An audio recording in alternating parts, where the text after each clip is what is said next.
तुम्हारे पिताजी का है भारत, तुम्हारे पिताजी का इंडिया। खबरदार अगर तुम लोगों ने इंडिया का नाम बदलने की हिम्मत की तो 140 करोड़ लोग उठ के बीजेपी वालों को इस देश से बाहर भगा देंगे। बीजेपी वाले इतने बौखला गए, बोले हम भारत का नाम बदलेंगे, अब इंडिया नहीं बोलेंगे। अरे तुम्हारे पिताजी का इंडिया, 140 करोड़ लोगों का इंडिया, तुम्हारे पिताजी का इंडिया नहीं है। इंडिया हमारे दिल में बसता है। टीवी पे चल रहा था कि वहां पे हमारे 3 आर्मी ऑफिसर्स शहीद हो गए। क्या जश्न को रोका नहीं जाना चाहिए था? जश्न को बीच में रोकना नहीं चाहिए था? अभी तक प्रधानमंत्री ने उनके दुख में 2 शब्द नहीं बोले हैं, एक ट्वीट नहीं किया, I love my India, I love my India, Bharat माता की। हम अगली मीटिंग में ऑपोजिशन वाले सारे मिलके अपने गठबंधन का नाम भारत रख लेंगे। शहीद हो गए, पूरा देश उनको सम्मान करता है, पूरा देश उनकी शहादत के ऊपर बहुत दुखी है। लेकिन दोस्तों, ज्यादा बड़ा दुख इस बात का है कि जिस वक्त उनकी शहादत की खबर आ रही थी, जिस वक्त वो आतंकवादियों के साथ मुठभेड़ कर रहे थे, मुठभेड़ करते हुए जिस वक्त वो शहीद हुए और शहादत की खबर पूरे देश में फैली, उस वक्त दिल्ली में भारतीय जनता पार्टी के हेडक्वार्टर के अंदर जश्न मनाया जा रहा था। हम ये मान सकते हैं कि जब बीजेपी वालों ने जश्न मनाना शुरू किया होगा तब तक खबर नहीं मिली होगी, लेकिन जिस वक्त वो जश्न मना रहे थे तब तक पूरे देश में खबर फैल चुकी थी। देश के प्रधानमंत्री, देश के रक्षा मंत्री, देश के गृह मंत्री, तीनों वहां पे बीजेपी हेडक्वार्टर में मौजूद थे और जश्न मना रहे थे। टीवी पे चल रहा था कि वहां पे हमारे 3 आर्मी ऑफिसर्स शहीद हो गए। क्या जश्न को रोका नहीं जाना चाहिए था? जश्न को बीच में रोकना नहीं चाहिए था? क्या जश्न मनाना सही था? पूरे देश को बड़ा दुख हुआ। मैं देख रहा हूं आज 1 लाख से ज्यादा लोग यहां मौजूद हैं, दूर तक जहां तक नजर जा रही है लोग मौजूद हैं। बारिश बार बार आ रही है लेकिन लोग भी डटे हुए हैं। अभी तक लोगों के सर दिखाई दे रहे थे, अब कुर्सियां दिखाई दे रही है। सबने अपने सर पे कुर्सियां रख ली। आपको मैं नमन करता हूं, आपका शुक्रिया अदा करता हूं दिल से कि आप लोग यहां डटे हुए हैं। और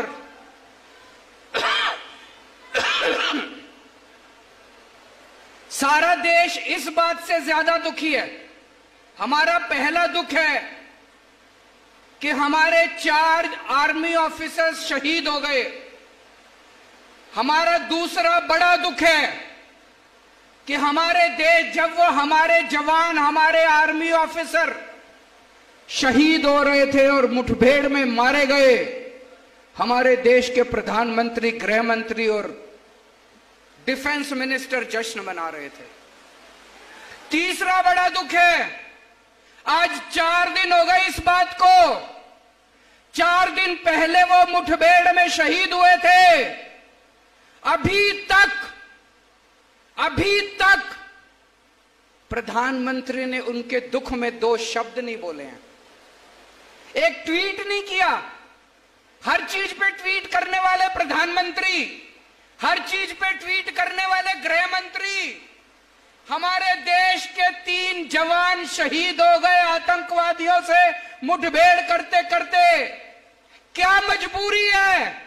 आपके मुंह से जबान क्यों नहीं निकल रही है? आपको क्या दुख नहीं होता? इनको देश से कोई लेना देना नहीं है। अभी थोड़े दिन पहले सारी देश की 28 विपक्षी पार्टियों ने मिलकर एक गठबंधन बनाया। सुना आप लोगों ने? एक गठबंधन बनाया देश की 28 पार्टियों ने मिलकर, उसका नाम रखा इंडिया। 28 पार्टियों ने मिलकर गठबंधन बनाया, उसका नाम रखा इंडिया। इन लोगों को इतनी चिढ़ मची, ये बीजेपी वाले इतने बौखला गए, बोले हम भारत का नाम बदलेंगे, अब इंडिया नहीं बोलेंगे। अरे तुम्हारे पिताजी का इंडिया, 140 करोड़ लोगों का इंडिया है, 140 करोड़ लोगों का इंडिया, तुम्हारे पिताजी का इंडिया नहीं है। इंडिया हमारे दिल में बसता है, भारत हमारे दिल में बसता है, हिंदुस्तान हमारे दिल में बसता है। अरे किस किस के दिल से निकालोगे तुम इंडिया? एक बार जोर से सारे जने बोल दो, आई लव माई इंडिया,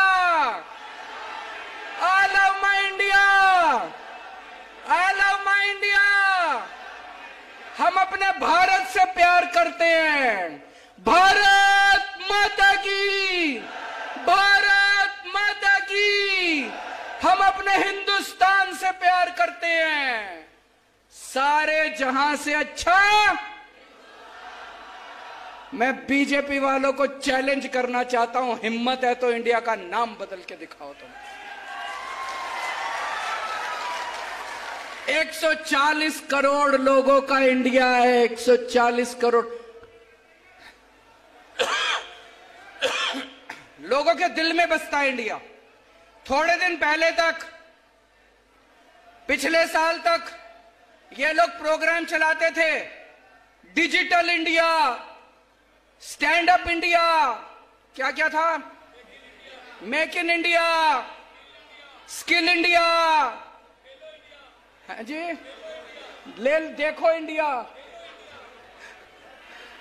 ये इतने प्रोग्राम चलाते थे इंडिया इंडिया पे। ऑपोजिशन वालों ने अपना नाम इंडिया रख लिया तो कहते हैं हम इंडिया नाम बदलेंगे। कल हम लोग अपना नाम भारत रख लेंगे तो तुम भारत का भी नाम बदलोगे। हम अगली मीटिंग में ऑपोजिशन वाले सारे मिलके अपने गठबंधन का नाम भारत रख लेंगे तो तुम भारत नाम भी बदलोगे। तुम्हारे पिताजी का है भारत, तुम्हारे पिताजी का इंडिया। खबरदार अगर तुम लोगों ने इंडिया का नाम बदलने की हिम्मत की तो 140 करोड़ लोग उठ के बीजेपी वालों को इस देश से बाहर भगा देंगे।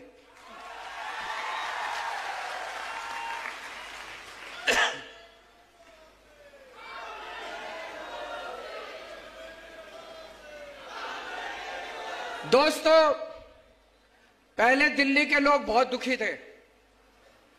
एक बार ये पार्टी, एक बार वो पार्टी, एक बार ये पार्टी, दोनों ने सेटिंग कर रखी थी, 5 साल तुम, 5 साल हम, 5 साल तुम, 5 साल हम। पंजाब के लोग बहुत दुखी थे, वहां भी एक बार ये पार्टी, एक बार वो पार्टी, एक बार ये पार्टी, एक बार वो पार्टी। दिल्ली के लोगों ने तय कर लिया अब दोनों पार्टियों का बेड़ा गर्क करो। दोनों पार्टियों को हटा के दिल्ली के लोगों ने एक नई पार्टी को मौका दिया, आम आदमी पार्टी को। हमने इतना अच्छा काम करा, इतना अच्छा काम करा, लोगों के स्कूल बनवाए, अस्पताल बनवाए, बच्चों के रोजगार का इंतजाम करा, बच्चों की शिक्षा का इंतजाम करा, बिजली फ्री कर दी। 3 बार लोगों ने जम के बहुमत दिया हमको, 3 बार, तीसरी बार सरकार बन गई हम लोगों के पंजे। फिर पंजाब में लोगों ने इतना भारी बहुमत दिया, पंजाब के लोगों को पता चला अरे दिल्ली के लोग तो बड़े खुशहाल हैं, दिल्ली के लोग तो बड़े सुखी हैं, हम भी देंगे इनको मौका। पंजाब के लोगों ने मौका दिया। अभी मैं 3 दिन पंजाब का दौरा करके आ रहा हूं। पंजाब के लोग भी बहुत खुश हैं, वहां भी स्कूल बनने लग गए, अस्पताल बनने लग गए, लोगों का इलाज मुफ्त होने लग गया, पंजाब में बिजली मुफ्त हो गई। छत्तीसगढ़ वालों, आप भी एक मौका आम आदमी पार्टी को देके देखो। इन दोनों पार्टियों को भूल जाओगे, मैं कह रहा हूं। एक मौका दे दो, अगले 50 साल तक आप इन दोनों पार्टियों को वोट नहीं दोगे, मेरा चैलेंज है। मैं आज आपको 10 गारंटी देके जा रहा हूं।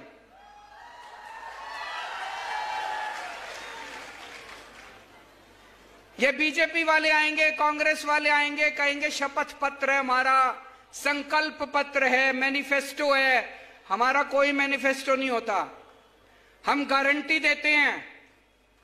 आजकल इन्होंने हमारी गारंटी शब्द भी ले लिया। कांग्रेस वाले भी कहते हैं गारंटी देंगे, बीजेपी वाले भी कहते हैं गारंटी देंगे। उस पे भरोसा मत करना। केवल केजरीवाल की गारंटी असली गारंटी है, बाकी सब फर्जी गारंटी है।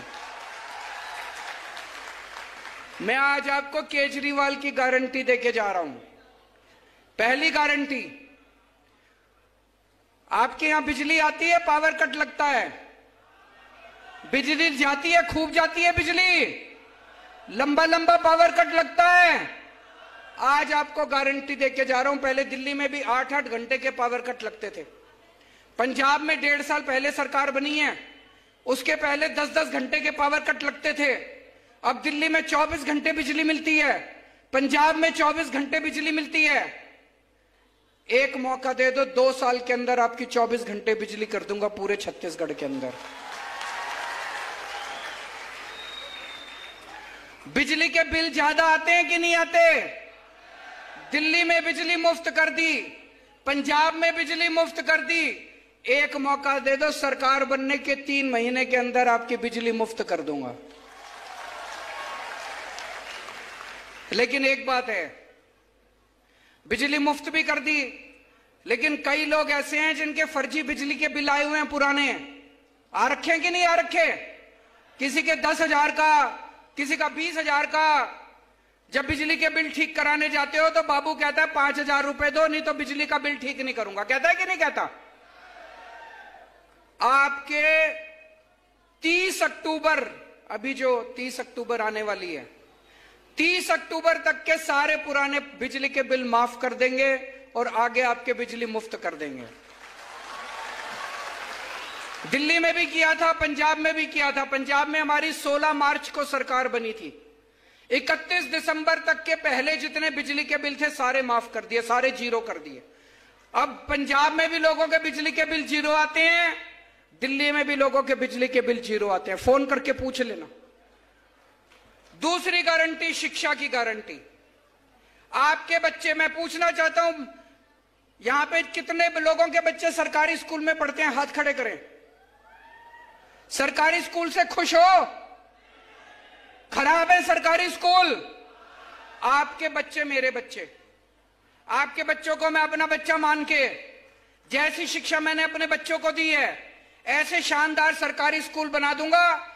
दिल्ली में सारे सरकारी स्कूल बदल दिए, पंजाब में सिलसिला शुरू हो गया। पहला सरकारी स्कूल अभी शानदार बनाया है, दिल्ली पंजाब के भी सारे स्कूल ठीक कर रहे हैं। छत्तीसगढ़ के सारे सरकारी स्कूल इतने शानदार बना देंगे, लोग अपने बच्चों को प्राइवेट से निकाल निकाल के सरकारी स्कूल में भर्ती कराएंगे। आपके बच्चों की जिम्मेदारी लेके जा रहा हूं। कोई पार्टी नहीं कहेगी 75 साल हो गए भारत को आजाद हुए, मेरे को बता देना किसी पार्टी ने आके आपको कहा हो कि आपके बच्चों को अच्छी शिक्षा दे दूंगा। कोई पार्टी नहीं कहेगी। कोई पार्टी नहीं चाहती कि लोग पढ़ें। पार्टियां चाहती हैं लोग अनपढ़ रहेंगे तो हमारा वोट बैंक बन के रहेंगे, समझ नहीं रहेगी। मैं चाहता हूं आपके बच्चे तरक्की करें। मैं चाहता हूं आपके बच्चों को इंजीनियर बनाऊं, डॉक्टर बनाऊं, वकील बनाऊं, आपके बच्चों को बड़ा आदमी बनाऊं। आपके बच्चे डॉक्टर बनेंगे, इंजीनियर बनेंगे, तभी तो गरीबी दूर होगी।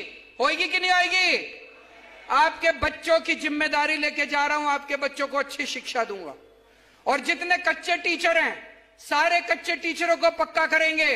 अभी अभी भगवंत मान साहब ने 12,500 कच्चे टीचरों को पक्का किया है पंजाब के अंदर पिछले हफ्ते। आपको स्वास्थ्य की गारंटी देके जा रहा हूं। आज अगर घर में कोई बीमार हो जाए, भाई साहब सब कुछ लुट जाता है। बड़ी बीमारी हो, हार्ट अटैक हो जाए, कुछ बड़ी बीमारी हो जाए, जमीन बेचनी पड़ जाती है, गहने बेचने पड़ जाते हैं। और बड़ी बीमारी तो छोड़ो, अभी हमारे छत्तीसगढ़ के अध्यक्ष बता रहे थे कि कैसे अगर छोटी बीमारी भी हो, प्रसव भी हो, तभी खाट के ऊपर लेके उसको दूर तक अस्पताल लेके जाना पड़ता है। अस्पताल आसपास गांव के अंदर कहीं नहीं है कि नहीं है? दोस्तों, आपके परिवार के अंदर अगर कोई भी बीमार होगा, चाहे कितनी छोटी बीमारी हो, चाहे कितनी बड़ी बीमारी हो, उसकी जिम्मेदारी मेरी। सबका इलाज मुफ्त कराऊंगा, सारी दवाइयां मुफ्त, सारे टेस्ट मुफ्त, सारा ऑपरेशन मुफ्त। और ये कहने से नहीं होगा, ये केवल मैंने कह दिया, ऐसे नहीं होगा। उसके लिए हमें खूब सारे मोहल्ला क्लिनिक खोलने पड़ेंगे।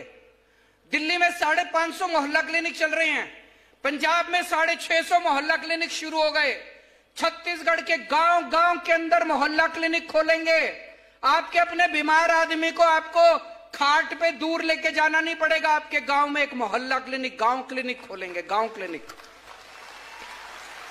उसमें आपकी सारी दवाइयां फ्री होगी, सारे टेस्ट फ्री, सारा इलाज फ्री। और अगर बड़ी बीमारी हो जाए, आपके जितने सरकारी अस्पताल हैं, सारे सरकारी अस्पताल शानदार बनाएंगे, प्राइवेट से अच्छे बनाएंगे, उसमें सारा इलाज मुफ्त होगा। चाहे जितनी बड़ी बीमारी हो, 30 लाख 40 लाख रुपए का भी ऑपरेशन है, वो भी आपका फ्री में होएगा, चाहे अमीर आदमी हो चाहे गरीब आदमी। खबरों में बने रहने के लिए फोरम 4 को सब्सक्राइब करें और नोटिफिकेशन पाने के लिए बेल आइकन दबाएं।